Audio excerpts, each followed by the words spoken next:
좀 고지를 좀 많이 해두면 좋을 것 같아요. 마동석 씨 얼굴이 이렇게 딱 너 처벌돼! 절도하지 마! 이런 것들을 이제 충분히 인식할 수 있도록. 그거는 초상권 침해 안 돼요? 그거는 초상권 침해 안 돼요?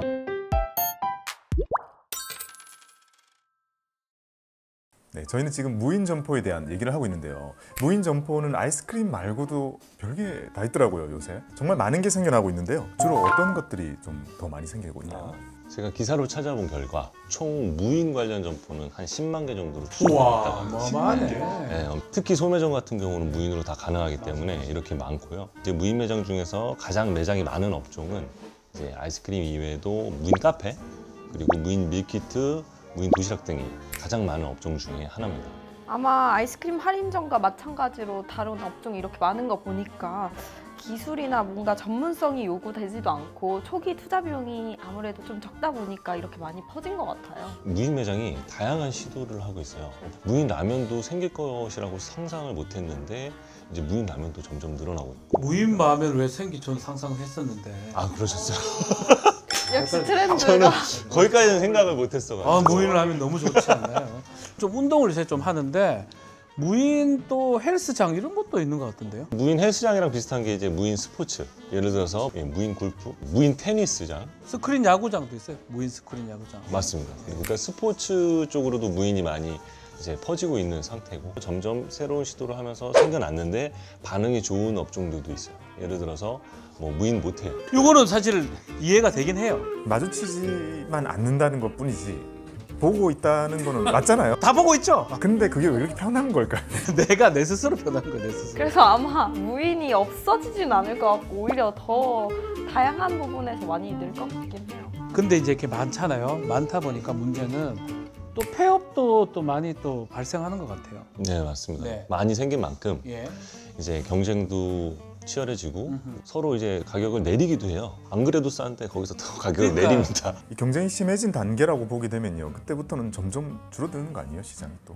무인 밀키트 같은 경우에는 처음에는 많이 생겨났다가 이제 외식하는 사람도 많아지고 배송해서 바로 받을 수 있기 때문에 요새는 특별한 메리트를 못 느끼면서 밀키트점이 많이 문을 닫은 상태입니다.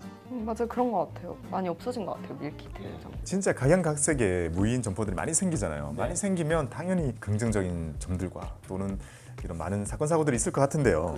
무인 점포들 많아지면서 생기고 있는 그런 일들 뭐 있을까요? 자, 이 무인 점포가 그냥 그 업종에 맞는 어떤 규제를 받는 거예요. 예컨대 무인 카페라면 카페 업종, 무인 음식점이라면 음식점의 규제를 받는 거지 무인이라고 이렇게 거기는 의미가 없거든요. 그런데 그 많은 업종들이 각각의 다 규제 규칙들을 가지고 있을 텐데 그거랑 무인이랑 참 안 맞는 것도 많겠네요. 그쵸. 안 맞는 것도 많고 공무원이라든지 지자체 관리 감독을 할 수 있는 상황이 별로 아니거든요. 지금 보면 법적 문제 같은 경우는 가장 많이 발생하는 게 이 신고 같은 게 많이 들어온다고 해요. 그 신고가 뭐냐면 소비 유통기간이나 제조 일자 같은 거를 이제 넘어갔을 때 그런 신고들이 이제 가장 많은 것 같고 제가 통계를 좀 보니까 2020년도에 9건이었는데 2022년도에 171건입니다. 19배 정도 늘었고요. 한국소비자원이 조사한 내용 보니까 29곳인데 매장 이 35개 식품이 식중독균이 발견됐다고 합니다. 이런 것도 위배의 사례가 될 수 있을 것 같아요. 아무래도 대기업들이 하는 좀 그런 유통망이나 거기는 꼼꼼하게 또 사람이 계속 있다 보니까 체크가 계속 되는 거잖아요. 무인으로 하다 보니까 관리가 소홀할 수도 있고 식중독 같은 경우는 사실 큰 또 손해배상으로 또 갈 수 있는 그런 상황으로 보입니다. 이 점주 개별적인 그 도덕성까지 우리가 좀 더 필요로 하는 좀 그런 시장이 되게 가고 더 꼼꼼하게 봐야 되는데 왠지 꼼꼼하게 안 볼 수도 있던 거죠. 손을 많이 안 가게 하고 싶어서 하는 또 매장이기도 하죠. 무인이 하는 이유가 귀찮아서 무인한 거 아니겠지만 그런데 자주 가서 관리를 좀 해줘야 되는 관리해야죠. 매일 보고 매일 제품이 왔다 갔다 하는 재고하고 다 파악을 해야 되고 예쪽 기한 넘어간 건 반드시 폐기해야 되고 그게 남아있으면 식중독 같은 큰 사고를 이어질 수 있겠죠. 맞아요. 이렇게 얘기 들으니까 뭔가 좀 더 신경을 써야 될 것 같다는 생각이 들고 최근에 식약처에서도 저희한테 이제 위생이나 안전 문제에 대해서 위생관리 지침이 내려져 와서 저희 점주들도 되게 열심히 지금 지키려고 노력하고 있습니다. 제가 옛날에 프랜차이즈에서 일을 참 많이 했었는데요. 프랜차이즈별로 이 규칙이나 이런 게 참 다르잖아요. 심한 곳은 정말 일하기가 너무 불편할 정도로 너무 까다로운 것도 많아요. 예를 들면 분명히 손이 깨끗한데 뭘 하나 잡고 무조건 씻어야 되는 규칙 같은 게 있는 거예요. 그 정도가 일할 때는 되게 까다로웠는데 또 나오고 나니까 신뢰가 되더라고요. 그런 법적인 규제들 많이 생겨줬으면 좋겠다는 생각이 듭니다. 근데 이렇게 우리 소비자 말고도 어찌 보면 직접적으로 경쟁이 될 만한 편의점 같은 기업들은 또 불만을 막 가질 것 같거든요. 어떤가요? 무인 아이스크림이 편의점 근처에 들어오는 경우가 굉장히 많아요. 편의점은 이미 상권이 검증되어 있고 그 근처에서 같이 좀 매출을 공유하고자 들어오는 경우가 많습니다. 그런데 이제 편의점 업계에는 이제 분접 출점 제한이라고 하는데 이게 브랜드랑 무관하게 몇 메타 이하에는 이제 출점을 금지시킨다는 조항이 있어요. 근데 이제 무인 아이스크림점을 대상으로는 그런 점이 없기 때문에 편의점에 들어오면 바로 옆에 들어오기도 하고 아무래도 이 편의점을 운영하는 운영주 입장에서는 굉장히 고민거리가 생기는 거죠. 그렇다고 하더라도 최근에 이제 좀 대법원 판결이 좀 바뀐 것 같아요. 편의점하고 이제 아이스크림점하고 유사한 업종이라고 봐서 지금 말했던 그 제한이 좀 가능하다고 이제 보고 있고, 특히 신규 상점이 입점되면서 매출 하락 같은 게 입증이 될 수만 있다면 아마도 새로운 그 업체를 대상으로 소송 제기하고 제기했을 때 승소가 가능했던 걸로 보입니다. 많이 와 있군요. 네. 제가 만약에 편의점 점주라면 바로 옆에 무인 아이스크림 가게 들어오면 정말 아이스크림은 이제 못 팔겠구나라는 생각이 들 것 같아요. 그 어떤 편의점 점주님 같은 경우는 신규 상권이 이렇게 형성되면 편의점이 제일 먼저 들어오는 편이잖아요. 그래서 편의점에 들어오고 그 옆에 만약에 공실이 있다 하면 그쪽으로 분명히 무인 아이스크림 들어올 거라고 확신하시고 거기에다가 본인이 무인 아이스크림 추가로 차리시죠. 맞아요. 저 최근에 얘기 들었어요. 네, 이런 케이스가 굉장히 많은 편입니다. 와, 그것도 문제네요. 편의점주가 만들어 놓고 옆에 아이스크림 좀 올 것 같으니까 이걸 내가 해버리는 애. 그렇죠. 이야. 그만큼 위협적이다라고도 느껴지네요. 그렇죠, 그렇죠. 무인 매장에 대한 법적인 것들도 관리법 이런 거 점차 틀을 갖춰가는 것 같은데요. 최근에 우리가 무인 매장을 가장 많이 접하는 건 뉴스 같습니다. 그렇죠. 아무래도 무인 매장이 나왔을 때 딱 떠오르는 거는 절도하고 그 절도범 사진 딱 해놓고 빨리 갚아라 이러고 막 화내고 이런 것들 두 분도 좀 겪어봤을 것 같기도 하고 한데. 무인 점포에서는 주로 어떤 범죄가 발생하나요? 도난은 당연히 발생할 거고 스캔을 네. 이제 뭐 10개를 하면은 그 중에 스캔을 일부러 몇 고의로 개? 누락하고 몇 개? CCTV가 아무래도 설치가 돼 있지만 아무래도 자유롭게 출입할 수 있다 보니까 취객에 의한 난동, 예를 들어서 뭐 진열대 파손이라든가 아이스크림 기계 파손 뭐 이런 것들도 발생할 수 있고요. 무인 카페 같은 경우는 미성년자가 이제 갈 곳이 없어서 무인 카페에서 술도 마시고 거기서 잠도 자고 사우나도 가고 음료수 2021년도에 한 3천여 건인데 2022년도에 무인 점포 절도 사건이 6천여 건으로 지금 증가를 했거든요. 상당히 많이 증가하고 있는 상황이고, 다른 어떤 점포 같은 거 업체하고 비교해 볼 때 무인 점포의 증가율이나 반복률은 매우 높은 것 같고요. 중요한 거는 상습범위 좀 많은 것 같아요.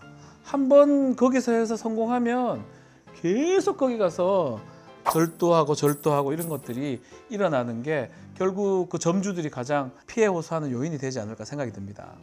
CCTV가 있음에도 불구하고 왜 이렇게 사건 사고 많이 생길까요? 거기는? 아무래도 가장 큰 이유가 그래서 사람이 없다 보니까 어떤 도난이 이루어져도 물리적으로 제재할 수 있는 방법이 없잖아요.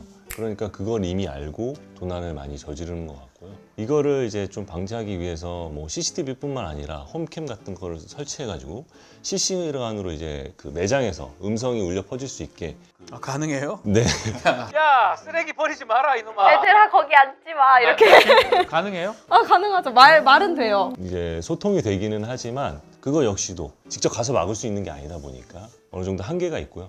저도 뭐 마찬가지로 특정 시간대만 출입할 수 있는 전화 출입 통제 시스템이라든가 이런 거를 설치했지만 그것도 한계가 있더라고요. 그 시간대만 사건이 발생하라는 법이 없으니까. 점주분들도 여러 가지 시도를 하고 있는데 뭐 그런 거로도 사실은 100% 도난이라든가 사건 사고를 막지는 못하고 있습니다.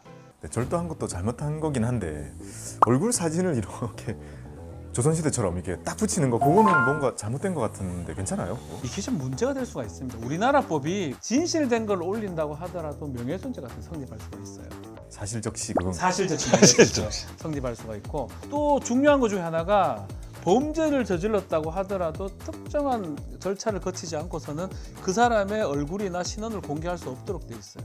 중대한 범죄도 그래요. 살인죄를 저질렀다 하더라도 어떤 심의를 거쳐서 그 통과를 해야지 얼굴을 공개할 수 있거든요. 근데 이제 무임 점포 점주가 좀 화가 난 나머지 야, 너 CCTV 바로 이렇게 딱 붙여놓으면 명예훼손죄 성립합니다. 범죄가 돼가지고 그걸 좀 피하기 위해서 하는 방법이 이제 모자이크를 치는 방법이 있긴 해요. 가장 중요한 거는 특정이 되냐 안 되냐, 이게 가장 중요합니다. 남들이 봤을 때 박곰이네 저 사람 이라고 하면 명예훼손죄가 되는 거고요. 이거 나네? 아무도 모르지만 나만 알아요. 그럼 명예훼손죄는 안 돼요. 또 가장 문제는 절도도 안 했는데 잘못 찍히는 경우도 있거든요. 그럼 심각한 손해배상을 또 해야 될 상황이 생길 수도 있어요. 네, 저 엊그제 뉴스 보면서 깜짝 놀란 게요. 이런 CCTV 장면이 나오면 당연히 절도했을 거다라고 우리가 좀 가정을 하게 되잖아요. 근데 진짜 안 했는데 한 것처럼 나온 게 있는 거예요. 그러니까 본인이 결제를 했는데 그게 다른 뭐 페이류를 썼었나 봐요. 이게 결제된 걸로 안 남아가지고 점주는 절도라고 생각한 거예요. 그래서 그 사람 얼굴을 이렇게 캡처해가지고 올렸는데 알고 보니 결제가 됐던 거죠. 그래서 역으로 고소당하는 경우도 있다고 하더라고요. 이거 큰일 날 일이에요. 그래서 못하게 하는 거예요. 사실은 절도 범죄는 뭐냐면 고의 범죄입니다. 알고도 일부러 해야 되는 거지, 이게 결제하는 과정에서 뭔가 실수가 있을 때는 절도 범죄 될 수가 없는데, 이거를 하도 화가 나가지고 CCTV 공개를 했다 그러면 점주가 나중에 명예훼손죄 내지 민사상 손해배상에 큰 책임을 질 여지가 생기기 때문에 문제가 되는 것 같고. 거기 무인매장 들어가게 되면요, 행동이 좀 이상해져요. 저 아이스크림 딱 찍다가요, 실수로 2번 찍히면 2개로 되는 거죠. 그러니까요. 네, 맞아요. 틱 된 거예요. 그러면 여기서 수량을 줄이면 뭔가 이상해 보이잖아요. 내가 그랬다니까 몇 번. 차라리 하나 더 먹자. 고객 입장에서 생각하게 되네요. 이게 오해가 되거나 또는 정말 소액 절도가 계속 일어나게 되면, 경찰이 출동하게 되면 그분들의 그 공권력이 너무 낭비된다는 느낌을 지울 수가 없거든요. 최근에 이제 무인 점포 사이에서 공권력 낭비가 너무 심한 거 아니냐. 저희가 500원짜리든 조금 훔치는 거 다 이제 경찰한테 이제 도와달라 하는 거 아니냐고 하는데, 사실 그렇지는 않다고 생각해요. 저는 저희도 막기 위해서 아마 점주들도 서로 각자 노력을 되게 많이 하고 있다고 생각하고, 밖에 QR코드 설치해서 들어갈 때 내가 누군지 인증하고 들어가는 그런 기계 많이 설치하시더라고요. 저는 못했지만. 근데 그것도 꽤 비싸요. 비싸죠. 가격이 한 200만 원대 하는데 그럼에도 불구하고 이제 혹시 모를 이런 범죄를 대비해서 하시는 점주님들도 많더라고요. 저 같은 경우에는 이제 출입 통제 시스템 중에 특정 시간대는 아예 전화 인증으로 출입할 수 있는 그런 시스템을 설치해놔서요. 12시부터 새벽 6시까지는 전화로만 출입할 수 있게. 그렇게 하면은 번호가 남아요. 그리고 나중에 그 들어온 사람이 만약에 새벽에 일을 벌이고 나갔다 그러면은 그걸 나중에 수습할 수 있게. 그거 좋네. 알려주세요. 이거 아이디어잖아요, 이게.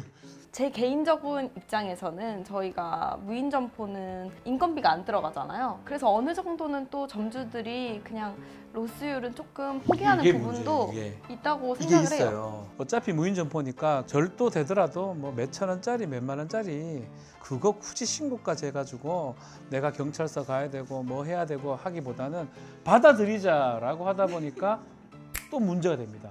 그래서 점주들이 이런 사건 일어날 때마다 강력하게 좀 조치를 하고, 저는 필요한 게 제 개인적 생각이긴 한데 좀 고지를 좀 많이 해두면 좋을 것 같아요. 마동석 씨 얼굴이 이렇게 딱 너 처벌돼! 절도하지 마! 이런 것들을 이제 충분히 인식할 수 있도록 부착을 해놓는다든지, 또 그리고 절도 사건이 일어나면 바로 법적인 조치를 취할 수 있는다든지, 그 점포에 가서 절도한 사람들은 야, 바로 걸리더라 할 수 있지 않을까 생각이 들거든요. 아니, 아까 말씀하셨던 그 마동석님 마동석? 사진을 사장님이라고 딱 붙여놓는 거죠. 아, 그게 실제로 얼마나 많이 쓰이고 있냐면, 괜찮다. 당근거래 할 때 있잖아요. 프로필을 그걸로 해서 나가면 사기를 안다는데요. 중국에도 마동석 씨가 많이 돌아다니고 얼굴이 돌아다니거든요. 그거는 초상권 치면 안 돼요? 마동석 씨가 혹시 하신다면 모르겠지만 마동석 씨 그럴 뿐 아닌 걸로 제가 알고 있고요. 좋은 일 하시는 걸로.